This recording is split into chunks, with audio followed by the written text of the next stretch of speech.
In this video, I'm going to give some practical suggestions on how victims of adultery can begin to move forward by renewing their mind.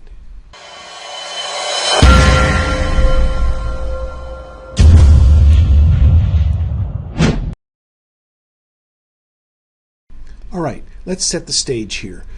Your spouse has had an affair and now it's over. You want to rebuild the marriage, move forward, make it stronger, but the mental torment is overwhelming. Let's understand, we need to know that the demonic realm, the enemy of our soul, has access to our soulish realm, our mind, our memory, our emotions. We get a new spirit at salvation. We don't get a new body and we don't get a new soul.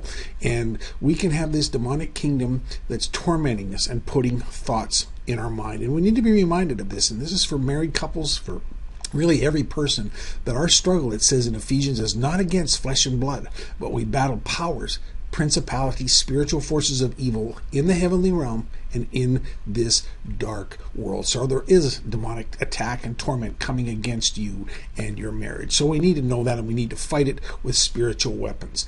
One of the battlefields is the mind, okay? And I think most people understand that. The source of thoughts, God speaks to us. Many times we get thoughts randomly or appear to be randomly, but we need to understand that the demonic kingdom is actively working to kill, steal, and destroy, and they are able to put thoughts in our mind. So let's start with it. That's the purpose and the focus on this video, where the battlefield is indeed the mind. Paul tells us we need to take every thought captive to the obedience of Christ. And so that sounds like a lot of work because we get a lot of thoughts, but we need to understand and recognize that there's at least three fronts, if you like, or battlefronts in the battle of the mind. And one has to do with memories of the past. And I'm going to take this from the perspective of the wife being sinned against, just for simplicity of dialogue.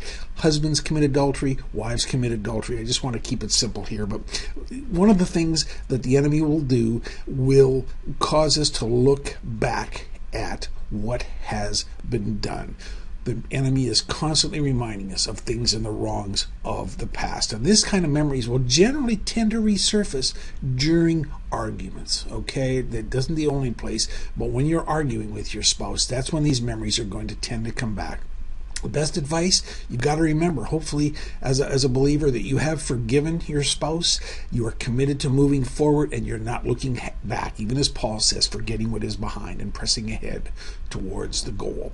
So, memories of the past are going to torment you. There's also going to be torment in the moment, in the present, that can be happening. And these can be in a wide variety of situations, but many times we've seen it happen with spouses in the midst of intimacy or times of trying to build closeness. The thoughts will come, hey, did he do this with her? Did she do this with him?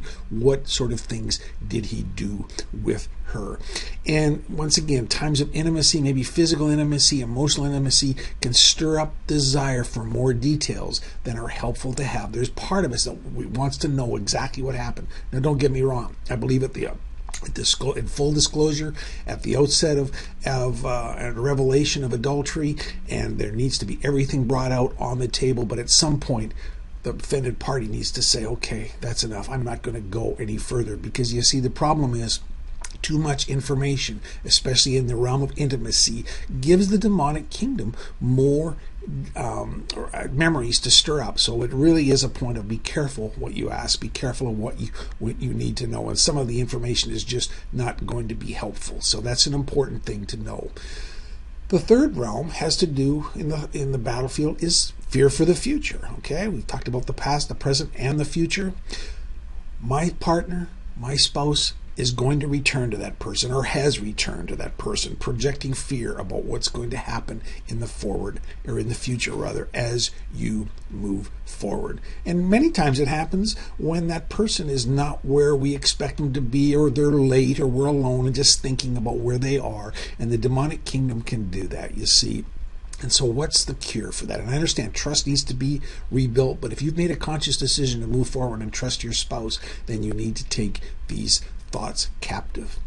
You've forgiven, you're moving forward. Choose to trust, believe the best, and walk in faith that God is in control, because these what if thoughts are going to happen. The spouse should be on the spouse who was the offender should be on their best behavior, making commitments. I get that, but you need to purpose and say, no, I'm going to choose, I'm going to trust. Walk forward with open eyes, but walking forward in trust. So the battlefield of the mind, past, present, and future, different battlefields. If you've been through adultery and a victim of it, hopefully you're getting pastoral help, competent Christian counseling help. If you can't find it locally, please consider contacting us. We have testimonials on our website of people that we've helped. We're able to help people worldwide over the internet. We use Skype. We have offices in Tampa, but we're able to help people worldwide. And at the very least, if you visit our website, you can sign up for emails. We have blog email articles on different aspects of relationships, marriage, individual things, fear, depression, anxiety, and whatnot, and marriage issues. You can sign up for our email on the website.